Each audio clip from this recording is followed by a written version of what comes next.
Bapa di surga, kami datang padamu pada saat ini, bersyukur karena Tuhan senantiasa baik menyertai kami. Engkau yang mengendalikan diri kami, dan Engkau yang tidak pernah meninggalkan kami untuk kami bergumul sendiri, Tuhan. Terima kasih Bapa, tuntun kami karena kami sebentar lagi akan bersama-sama merenungkan firman Tuhan. Biarlah firman-Mu akan terus menjadi kekuatan dan penuntun dalam kehidupan kami. Terima kasih ya Bapa, dalam nama Yesus kami berdoa. Haleluya. Amin. Ya, shalom kepada jemaat Tuhan semuanya, ya. Saya berpikir bahwa setiap kita semuanya pernah mengalami rasa marah, ya. Setiap kita pasti ada marah. Pernah kita mungkin sangat marah atau hanya marah biasa saja. Dan tentunya penyebab dari rasa marah kita itu banyak sekali, ya. Mungkin di dalam pekerjaan, ya, orang-orang di sekitar kita nggak kerjasamanya nggak seperti yang kita bayangkan, kita bisa marah. Lalu kemudian kita juga bisa marah karena mungkin orang yang ada di rumah kita tidak bisa mengerti apa yang kita mau, atau juga bisa jadi pas di jalan raya, ya. Lalu kemudian ada orang yang naik kendaraannya tidak sangat mengganggu kita, tidak membuat kita nyaman, lalu kemudian kita bisa menjadi marah. Banyak sekali pemicu orang untuk bisa menjadi marah. Tetapi kita pada saat ini akan belajar berkaitan dengan rencana Allah yang begitu besar, rencana Allah yang begitu indah bagi banyak orang yang perlu diselamatkan. Lalu kemudian Dia meminta satu orang untuk dipakai Tuhan menjadi alat untuk pertobatan bagi mereka, untuk menobatkan mereka. Tapi si orang ini, ya, pribadi ini tidak bisa memahami rencana Allah yang besar, sehingga dia kemudian menjadi marah. Dia merasa bahwa Tuhan kurang kerjaan, Tuhan terlalu aneh-aneh, biarkanlah orang itu mati begitu saja karena kejahatannya. Nah, hari ini kita akan belajar berkaitan dengan marah karena tidak mengenal rencana Tuhan yang indah dalam kehidupan kita. Ya, di sini saya ngambil gambar yang lagi marah, emosi, ya, karena banyak sekali mungkin pemicu dalam kehidupan kita secara pribadi. Tapi hari ini mari kita belajar dari kehidupan Yunus. Secara keseluruhan Bapak Ibu Saudara bisa melihat di dalam Yunus pasalnya yang keempat ayat 1 sampai dengan yang ke-11. Tetapi di sini saya tidak akan membaca secara keseluruhannya, ya, tetapi saya hanya mengambil 2 ayat saja, yaitu di ayat yang ke-4 dan ayat yang ke-9. Di situ firman Tuhan berkata, tetapi firman Tuhan, layakkah engkau marah? Ini ungkapan Tuhan pertama kepada pertanyaan Tuhan kepada Yunus, ya, karena di situ Yunus protes kepada Tuhan karena dia merasa bahwa orang-orang Niniwe adalah orang-orang yang jahat, dan orang-orang itu tidak akan mungkin bisa berbalik kepada Tuhan karena kejahatan mereka, ya. Dan dia marah sehingga dia lari, dia membela diri kepada Tuhan bahwa itu sebabnya Tuhan aku lari, meninggalkan panggilan yang sudah Tuhan berikan kepada saya. Ya, kira-kira gambarannya seperti itu. Dan dia dengan kondisi marah, lalu kemudian Tuhan bertanya, layakkah engkau marah? Itu yang pertama. Lalu kemudian di ayat yang ke-9 di situ dikatakan kembali bahwa tetapi berfirmanlah Allah kepada Yunus, layakkah engkau marah karena pohon jarak itu? Jawabnya, selayaknya lah aku marah sampai mati. Selayaknya lah aku marah sampai mati. Nah, ini yang saya mau sampaikan kepada kita semuanya. Ya, di sini Yunus tidak menangkap maksud Tuhan yang indah bagi banyak orang, dan Tuhan perlu Yunus untuk menyampaikan hal semacam itu. Tetapi Yunus tidak bisa memahami itu sehingga dia berbicara kepada Tuhan sangat tidak sopan sekali. Orang marah biasanya, orang kalau marah biasanya itu susah mengendalikan kondisinya, susah mengendalikan emosinya, susah mengendalikan dirinya untuk tidak berlaku yang salah, untuk tidak berlaku dengan ucapan-ucapan yang salah. Itu biasanya orang yang sudah dikendalikan oleh rasa marahnya. Dan di sini Yunus melakukan hal tersebut kepada Tuhan. Ya. Satu, Yunus tidak mau ada pertobatan terhadap orang-orang jahat di kota Niniwe. Kedua, Yunus marah karena pohon jarak yang dia pakai untuk berteduh itu dalam waktu yang sangat singkat dimakan habis oleh ulat-ulat, ya.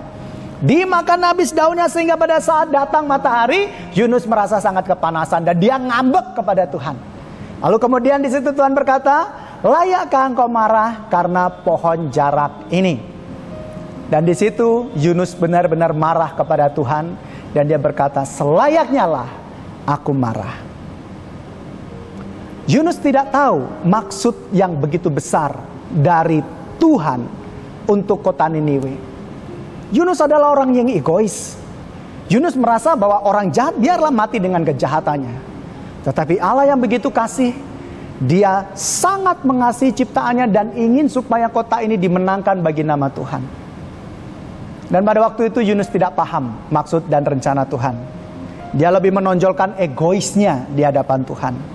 Dan dia selalu berkata, ya saya marah. Ya selayaknya saya marah. Bahkan dia berkata, cabut saja nyawaku. Karena apa? Tidak memahami maksud dan rencana Tuhan. Dan hari ini saya mau menyampaikan kepada kita semuanya.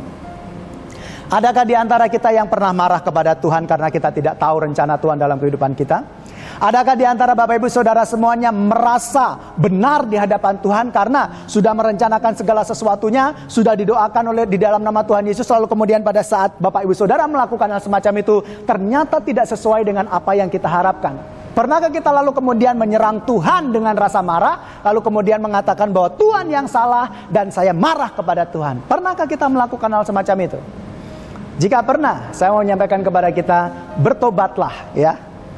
Dan jangan lakukan itu lagi. Karena apa? Sesungguhnya kita tidak tahu rencana yang indah yang Tuhan kerjakan dalam kehidupan kita. Yang harus kita lakukan adalah kita harus ikut kehendak Tuhan. Yang harus kita lakukan adalah kita senantiasa hidup dalam penyertaan Tuhan, hidup dalam tuntunan Tuhan, dan bukan melawan kehendak dan rencana Tuhan. Kita lihat bagaimana Yunus pada waktu dia menentang Tuhan. Kita lihat bagaimana Yunus pada saat dia melarikan diri dari rencana Tuhan. Dia harus dibuang ke laut, di dalam perut ikan, lalu kemudian dimuntahin. Mungkin waktu itu karena mual ya ikannya, jadi batuk dia, keluar dia Yunusnya ya. Mungkin seperti itu. Ya. Tapi yang saya mau tekankan di sini buat Bapak Ibu Saudara semuanya, kita yang ada di dalam Kristus Yesus. Ketika kita tidak memahami rencana Tuhan yang indah dalam kehidupan kita, layakkah kita marah kepada Tuhan? Layakkah kita mengatakan bahwa Tuhan ini semua karena Engkau tidak memberkati, karena Engkau tidak mengasihi dan sebagainya? Layakkah kita berlaku seperti itu kepada Sang Pencipta yang kudus, yang telah menyelamatkan kita dengan kasih karunia-Nya? Layakkah kita mengeluhkan segala sesuatunya dalam kehidupan kita karena kita sampai saat ini belum mengerti rencana Tuhan dalam kehidupan kita? Atau hari ini kita mau belajar untuk kita mau berserah kepada Tuhan, minta bimbingan daripada Tuhan, agar setiap hari kita dipimpin oleh Roh Kudus, sehingga kita dibuat mengerti oleh Tuhan.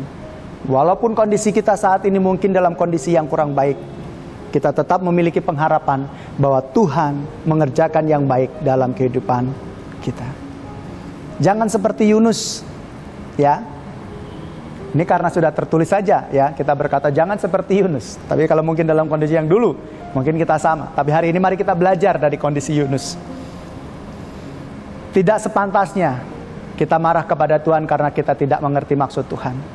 Walaupun mungkin kita sudah berdoa, walaupun kita sudah pelayanan, walaupun kita mungkin sudah habis-habisan dalam pelayanan pekerjaan Tuhan. Tapi marilah kita untuk tidak segera menyerang Tuhan atau menyalahkan Tuhan. Dan berkata bahwa selayaknya saya marah Tuhan karena saya sudah melakukan A, B, C dan semuanya. Tapi marilah kita belajar untuk senantiasa berserah kepada Tuhan. Sebab pimpinan Tuhan senantiasa indah, membawa kita pada rencananya yang sempurna. Mari kita berdoa. Terima kasih Tuhan untuk firman-Mu.